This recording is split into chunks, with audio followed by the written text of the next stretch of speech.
Hello guys and welcome to episode 11 of my Ymir multiplayer series. So it's been, like usual, surprise surprise, a day since I last played. I have been playing quite a bit though in the last day. I've still got some stuff to show you and I haven't logged on today, but I recorded my last episode yesterday morning and this episode yesterday afternoon, but I did play a bit yesterday evening. So let's go into West Side. Let's just show what I've been doing in my countryside. Because I've fully... Actually, I think I've still got a little bit of capacity left on some of the fields. I think a tiny bit of capacity left on some of the the pasture in the field, the cattle farm. But I've been filling up a lot of new fields on the space. We can actually see here. Yeah, we're already at 8. So actually, we've been losing cattle because the last time I was on, I didn't have enough resources to build an extra paddock here. So I'm actually going to get an extra paddock now. We can see 97%, so basically full, 95% here. But this is the next big thing. We unlocked plant selection. I did rush it. I spent, I think, 80 research points to get it early. And I've been upgrading my buildings in my capital for it. But I haven't upgraded any of the buildings here for it. But I can do that. And I've got the axes and I've got extra hose spare. So the only reason why I didn't want to do this one first was because in my capital, I wanted to sort that out first. I have now the option, so I might even in this episode upgrade all these and get more farming going on here, but I haven't got many hoes. I've only got about 40 hoes, so I haven't really got enough to upgrade these and get them fully in production. Cattle farm though, yeah, like we just said, like look at that, we've got 8 things here, got 0.8 here. I did add an extra sieve point, you can see here. We're now at 4 sieve points. The chickpeas, that was already the case, but 4 now for buffalo, producing lots of buffalo. Yeah, lots of farming going on. Things are going really good here in West Side. The population here is huge, 15 jobless, but that's again because we just can't control it in a gift economy, which is a shame. Once we get bartering, I get some market stalls down and really limit the population here, so all that food is actually going to our capital and not just being eaten up by the population who's then not doing anything with it. Because there's literally no good at all in having extra population here, apart from a marginal increase in wealth, which impacts your score. But actually, if you have a smaller population, but you have houses for them, as I say, and other stuff, but you're not really going to supply other stuff here in the countryside. But if you have houses for them, the average life quality goes up, because remember the houses provide so much life quality. Your state culture goes up. Your state culture, I finally understood how state culture works. I know this is crazy, but you can see here that the population produces +3 state culture. And state culture is directly affected by the average life quality. So even if we have more people but less life quality, we're actually going to get less state culture. And then that number, this +3, feeds into this number here. So you can see we get 70 state culture produced, but then because we've got 726 people, it's then divided by that. So the more population you have, less state culture, the less civ point culture you're going to get here, but this times by 2,000. So, looking at that, actually, I don't even know if this includes the countryside, because that said 726. If we have 726 people in our city, that actually doesn't include it. Okay, so it does include countryside. Yeah, okay. So yeah, because we've got 600 people here, plus the 120 people here, 726. So, basically, what we can just see from civ points generation here is more people does not equal more civ point generation. That is actually where I found out, like, yesterday. I always thought more people meant you get more culture because there's more people to generate the culture. No, it's the number of culture you produce divided by the number of people you have, and the number of culture you produce is based on how good your life quality is. So if you had 10 people with the absolute best life quality in the game possible, you'd have, like, I don't know, let's say 5 life quality produced. Right, 5 state culture produced, but then because you'd have such a small population, it would be divided by the population and times by 2,000. So to actually get a bigger number here, you need to just try and get your population as small as possible, but with as high life quality as possible. Well, actually, no, it's not as small as possible, but just as high life quality as possible. Because more people does mean more state culture, because you can see just raw culture production. 607 porcos with 10 life quality. Produce 50. So if we up the life quality, we will get more population, more state culture, raw more raw culture production from our population being bigger. God, I can't speak. But yeah, so we do want to minimize our population here so we get more state culture. God, that was a lot of rambling for a lot of nothing. So if you're still watching after that, then thanks. But yeah, that's west side done. We can upgrade the farms there. Now let's go. Actually, before we go into Castell, I've got a message here from someone. I have a generous surplus of food, both meat and chickpeas. Should you require food aid, our stores are open to you. Please do not take too much advantage of our offer. We ask in return seeds for lettuce and wheat. We may further diversify our food production. And this is the Chieftain of Great Haven. Who is that? Not him. I don't think I can see these people. Oh, this is the Chieftain of Great Haven. Aha! Yes. So it's Crook's Proud Tusk. Quite far away, but actually, this is another revelation I've made. I've built a little called the Royal Mail. If you're English, you'll be familiar with the Royal Mail. A little band of carriers who can reach these faraway places because they're so small. Because again, movement points are based on how big the army is and how fast the army is. So mounted units not only are faster, but they get that mounted unit only bonus. So because our army size here is really small, we get a -4 to the base cost, which makes it cheaper. You want that number to be lower, because that's how much it costs your movement cost. So that it currently costs 4 for the average movement, it means. So here, we can actually make it in one go, rest on their territory, and then make it back. And because this unit doesn't provide us with any military strength, it doesn't affect our loyalty. So as we move this unit, we're not going to suddenly have our city revolt.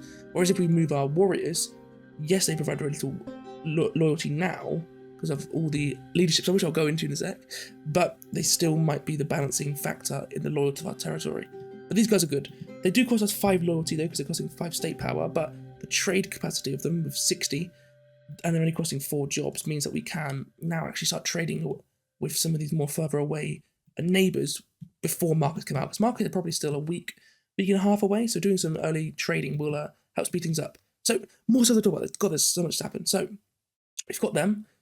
We've now also got the Royal Explorers going from 67 little dudes to 10. So I've freed up 57 jobs, which is, well, that's a 50% more capacity in my capital. We're on about 120 jobs. Getting over 57 people in, we've almost, gone up by 50% the amount of workers we had. So because of that, we had a lot less need. We had it costs about 0.9 coins, I think, per. Actually, I'll give you this formation. It's only 0.5 coins. Okay, 0.5 coins per worker, but we still saved about 30 coins in salaries. So I managed to bring force labor all the way back down to 10. So that's the lowest we can have it. We can't reduce it lower than 10 without just revoking it, and obviously then we'll have no money, so we can't do that. So 10 is brilliant. We was then obviously free to pull the jobs. Our wealth is through the roof at 481. We're now 23rd on the server, so not particularly special, but we're at least in the upper bracket of the server. We've still got loads of forced labour available with 15. And okay, that's that side done. The loyalty side, as you saw at the end of last episode, I believe I enacted political bribes as like the sort of the last bit. I was looking at the legitimacy side of it. But with just 2 political bribes, we've gone up to, because, again, the amount of coins, the monetary unit value, which I think I described in the last episode, because that is so high, because we've got so much wealth, with just 2 coins, they're getting 7.3 wealth. So our oligarchs, who are so much higher above all of these guys, because the average wage in our territory is like 1 point. Well, actually, no, the leader is getting 3, so the average wage is 1 coin. So to have 12 coins means the oligarchs are valued as super important, so legitimacy that they produce is 33. So that's obviously a huge factor in our loyalty. If we look here, we go to state, from state legitimacy, 33. So we're at 35 loyalty currently, we're going up to 51, and then as conflict's going down by 10, technically we're going up to 61. But with our city continuing to, actually the city's sort of on the edge of growing. We failed herbalism for a 3rd time, so we've still got those 5 farms dedicated, but that is it. So food production is sort of at its max now. But let's just stop yapping and go into the Castell and have a look at the food production, because I did upgrade the farms, but I haven't played around with them yet. Do want to see if we can get any food production increasing, because maybe building some more farms, or maybe some more food we can build, but with that tech going along, it's still messing it around a little bit. But yeah, so another few things. I can show you some of the woodcutters I upgraded. So the woodcutters that were at 100% usage, I have upgraded, and that's given me from 0.4 wood extra, which is very minimal, to this one. It actually is still at 100% even with an upgrade, which is absolutely brilliant. So that produces 0.8 extra wood than it did before. Wood is still our main thing. Also going on to wood, charcoal. We're actually very, very close to getting it now. I can't speed it up and get it in this episode, but it will definitely be here for next episode as long as it doesn't fail. Charcoal, I did look on the wiki, because I was like, how much does it actually save you efficiency-wise? It says it's around 3 times more efficient. Obviously it uses more jobs, obviously it uses clay, but in terms of the wood production, it saves you 3 times the amount of wood. And where wood is our limiting factor, that's perfect. Jobs and clay are not our current limiting factors, it's just more costs. If you have to have more workers, it's just more costs. It's not a limiting factor because we can continue to supply 164 workers. But wood, we literally physically cannot generate any more wood. So it's a hard limiting factor. So to get that efficiency of ×3, we can skyrocket our copper production because copper is still limited at 81% and the pottery workers are still limited at 81% as well. So when we have pottery industry that's not working at full efficiency, we barely get any copper made. So we're still actually doing good with axes because we've got 20 axes, and that is with me having upgraded some of our farms and our woodcutters. So looking at the farms, we can still see they're not at full efficiency because the research is on. I'm interested to get one here, so we can see chickpeas now because I deleted all the farms around here. The chickpeas, I could get another farm, but I didn't want to in case, you know what I've said before about how it allocates resources terribly, and it's doing it even more now. Like you can see it with, it's sort of fixed here. No, it's gone back. Where like the clay exploitation, there's 0.13 clay, yet it isn't allocating it with the game, which is stupid. Like if there's a usage here, but we can still see that this one has access to 0.13 clay, surely it should use resources closer to it so that this one can then access the closer resources to it, so it gets the full usage.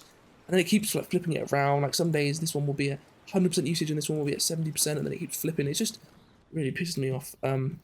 But well, I'd say, but nothing happens with the farm. No, the same thing happens with the farm, which is why I'm not sure if I want to build another farm here, because then if I build this one and then I assign all the fields to it, it will keep rotating and it just pisses you around. So I'm tempted to leave just one farm. Yes, it might not get the full source of the chickpeas, but at least it's then not messing me around. We'll have to see. Oh, maybe I do just place this one down, because for the meantime I'll at least get plus 3.6. It's better than nothing. So we'll get that farm down there. Yeah, I've got these 2 farms here, which I haven't upgraded, but I think I'm just going to upgrade. I'm going to upgrade one, leave this one for now, but I might be able to just assign both fields just to this one, so I'm not like using as many workers. But everywhere else, like I've managed to go from 2 workers to just 1 here, or 2 farms to 1. Upgraded the farm here and assigned more fields to it. This one I went from like 4 farms, now we're going down to 2, so we are saving a lot of workers with those upgraded farms. And in the countryside, we will be able to massively increase our food production. Looking here though, got some more houses because we were running out of houses. I've massively increased the meat production, because here we are now running out of meat.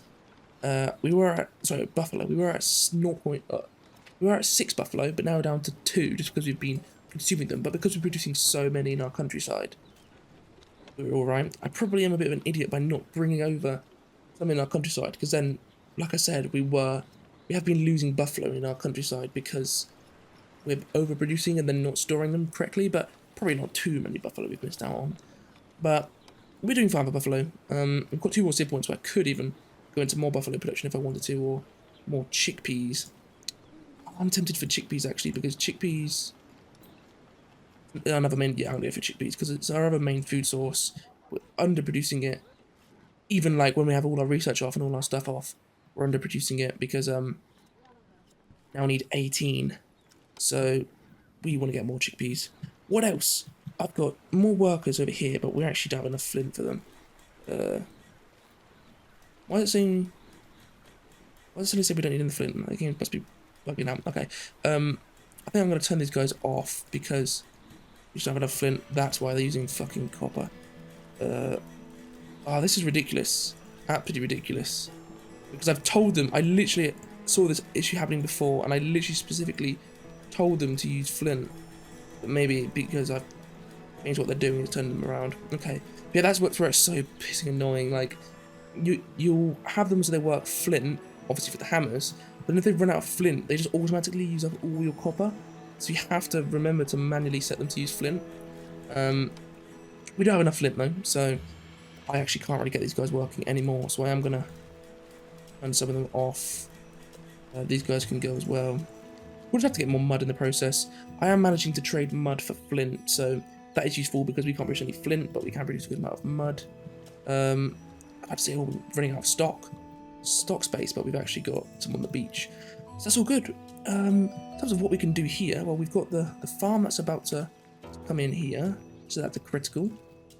We've got loads of hose. What I'm thinking is, because I've only used my farms in the capital so far save space, I'm thinking that actually, yeah, look, we've got 77% more space here.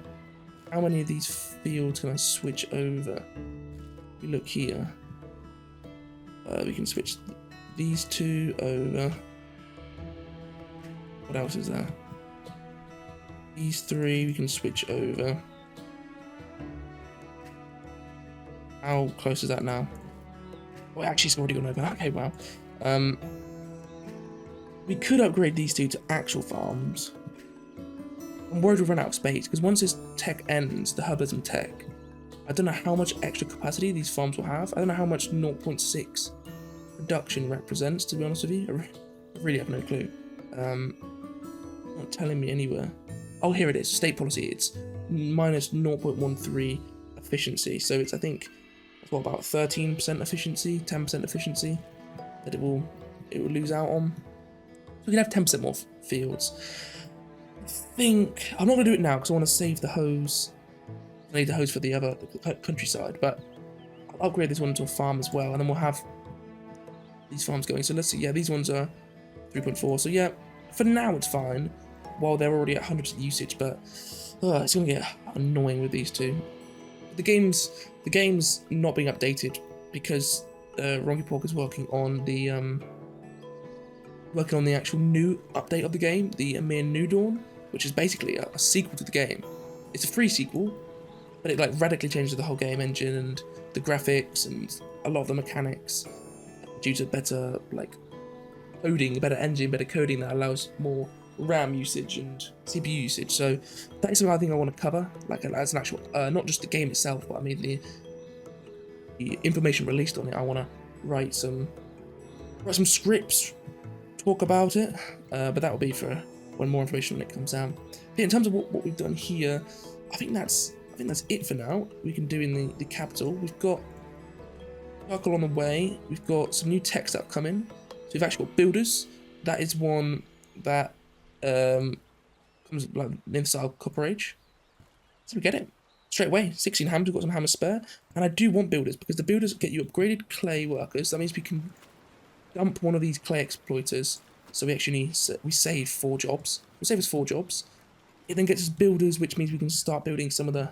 We haven't got any yet, but there will start being some buildings that require builders. It's good to get it anyway, and it's just an easy tech. Uses artisans. Artisans really are just the butchers and the leather clothes makers. Oh, that's another thing, leather clothes makers. Because we're butchering so many cows, I have now got leather clothes industry started. And we were producing about 6. So nowhere near enough to meet our demand, but definitely better than nothing. I mean, we've got 30 leather clothes now stocked up ready for any sort of warrior units we need, like spearmen or archer units in the future. But yeah, builders are something. Territorial control. So this one is huge. We actually need 50 meat. Let me say right now we need 60 meat. So we have 50 that we need for the tech and then 10 spare. Because this is huge because it's an expansion point, which means that with an expansion point we can well, we can't actually do anything just yet. We can get, so this one lets us claim land. Claiming land means that no one else can build an outpost on it or claim it themselves. It also means that there's less AP movement cost to go over claim land. Outposts costs 1 expansion point, and you can. It's a bit like a countryside that you can build whatever you want. That's what an outpost is, basically. Think of it as a countryside that you can build whatever you want. It's limited by 5 buildings, so 1 water and 4 production buildings. It costs money per building, so if you want to place on any sort of buildings, whether it's a market stall, whether it's a warehouse, whatever, it will cost 3 coins, or 2 coins, I think it costs now. But it lets you exploit tiles that are very, very far away. Let's say you've found gold ore on a tile, you could build an outpost there to mine the gold ore and send it back to capital, without having to actually have like a hamlet built on it.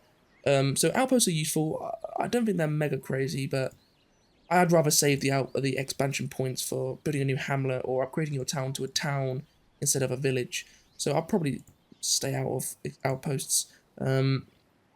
But the expansion points are really, really useful. We can't do anything with it yet though, because if we look policies, we get 3 expansion points, and we're already using all 3 to have this as a village. So we'll get expansion point for territorial control, but we'll have to wait a little bit longer. I think it's barter that would give us the next expansion point to get a hamlet, which costs 2 expansion points. But barter isn't that far away, actually. Privileges. This is the really, really useful one, which I'm going to get right now, actually. Because privileges gives you, well, superior leader and privileges. So privileges is where you take a portion of your capital's wealth to pay to your leader, making your leader have more wealth. Problem with that though is it then does reduce the amount of wealth in the territory, so this monetary unit value goes down. So we need to pay our oligarchs more because the monetary unit value has gone down, and because our leader then is also more powerful than the oligarchs also then get less legitimacy. God, I can't say that word. So it is a bit funky, but then by having your leader so powerful, if you then enact the other policy in it, just have 9 privileges. If you enact superior leader, it then means that because your leader's got all this wealth, he then gets loads of legitimacy. So I actually find it is a net bonus to enable superior leader, but it has its ups and downs. But currently we're doing amazing for legitimacy. 36 loyalties through the roof, and that is loyalty with a 10-man army, and you know, a little party here that's costing us 5 state power. So loyalty we're doing absolutely fine. Commerce going great. Yeah, Castel is doing really, really good at the moment, and now that we've got a little party of the Royal Mail, I want to start trading with some neighbours who are further away that previously I couldn't trade with. Do you want to continue this episode? Because I just want to get this farms here in West Side all set up. Yes, it's annoying that, you know, the people keep eating on the food, so we're not really getting much return here, but having the capital currently as it is, the farms are just being built to save us jobs, not to actually get more fields. So I'd rather just use the hose as we have them now to actually just, you know, get some more food coming in. I am not going to upgrade this last one because we don't have enough hose for it at the moment, so there's just no point wasting the hose and resources on it just yet. We do have some stocked up lettuce and chickpeas here, so let's actually, while we're waiting for those buildings to construct, let's actually just use our little Royal Mail guys to pick up the resource, or not the buffaloes. We'll do the lettuce, do the chickpeas, and then the button that I've been missing for ages, I just didn't even know it didn't register in my head, but this is a new button that came in an update. You click unload all and they all come out, so that's brilliant. So yes, now we've at least got a little bit of surplus food. Production here is getting better. We are producing 15 lettuce now, and that is still with the research debuff that we've got from herbalism. But yeah, so we now just need the 50 meat to get territorial control. That'll be really, really useful. Fermentation, still not one I'm going to rush, because even though alcohol production is a main economic driver in Ymir, we don't have any barley, and barley is all we can grow for alcohol-wise in arid terrain.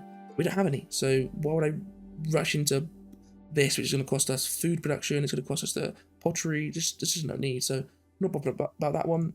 Mud bricks, I still want to go into mud bricks, but charcoal was way more important, because mud bricks would like stop by the wood, but the charcoal is going to save us wood, so charcoal is what I need. Spearfishing, we don't have any fish, so why would I go for spearfishing just yet? I can do it later on, but there's no use for it to go right now. And everything else, yeah, irrelevant at the moment. So I'll come back to the recording once those farms are built. And we can get those fields set up, and that'll be the end of the episode. Okay, so we have 2 farms set up. Let's hire some workers in them, so they're not just sitting there doing nothing. And then we can see, because obviously these ones aren't affected by the research going on. You can see there's no research penalty here, because these are not a part of our capital, so only the farmers in our capital are affected. So we can get these ones to full efficiency. They will actually employ some damn workers. Okay, here we go, we've got some workers in them. So upgrading the farm while you're at the level of efficiency we are, so that is with 10%, the lowest possible forced labour efficiency, and gift economy. So we're not bartering or anything like that, which gives us lots more efficiency. It only increases by 22%. So actually the farm upgrade isn't that crazy. Yeah, then if for every 4 farms you upgrade, you save 3 workers technically. Or you can then just produce 25% more fields per worker, or per farm. It's not actually that crazy. Not like you get like double the efficiency or anything crazy like that. But hey, it's not bad. So let's just get one big field here.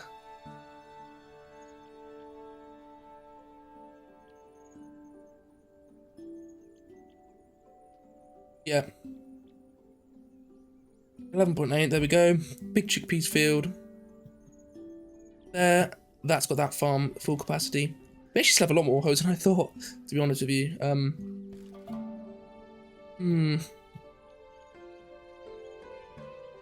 This one here, this is a nice small little one. And then this one here, which we can build out.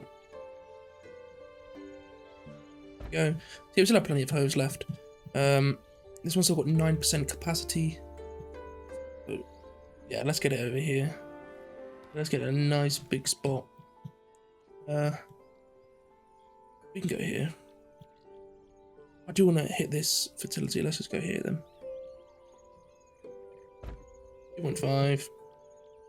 95%. Oh. There we go. 100% there. So actually, I filled up those farms quicker than I thought. I will upgrade this one then to get that extra food production. But hoe production is really, really going. So I'm gonna need to organise some trade like soon to get more flint, because we just can't get any more flint. We can't obviously build any more flint production buildings here without stopping these buildings, and I don't want to do that. And we can't get any more in our capital. The only thing I can do, oh, bit of a glitch there. The only thing I can do is with my army is scavenge resources. Oh, they're inventory full. Wait, what? I unloaded that, didn't I? Yeah, I did unload that. If you go back in the video, I clearly remember unloading that. This server hasn't messed around, has it? Very strange. Oh, no. That's because my warrior, I did a bit of exploring with my warrior up here yesterday, and they got 15-15. It was our carriers like, yeah, never mind, okay, the game's not bugged, that's me just being crazy. Right, let's scavenge resources here. We'll do scavenge for flint. Oh, lost that there. Flint, okay. So now we've got 9 flint. Yeah, it's not great, but seemingly our warriors were just sitting there doing nothing. I might as well use their AP for something, so I can either use their AP to go explore more of the map, or I can do that and get a little bit of flint, which does help a lot. But what I'll do is try and organise trade with some of these guys to get more flint so we can actually produce more tools. We need more wood, so I'll see if I can get any wood from them. Everything else I think we're fine for. Leather, doing alright.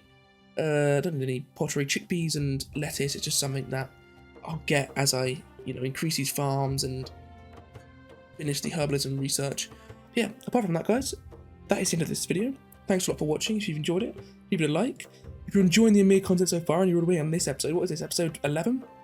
Then please subscribe to the channel if you haven't already. I'm going to continue this series for quite a while, until the server ends or until we get knocked out or something like that. So please subscribe and join the description. Join the Discord. The link is in the description. Come say hi, give me some feedback, give me some ideas for new series on this game or other games that you know. Yeah, thanks a lot for watching, and I'll see you in the next episode. Ta-ra.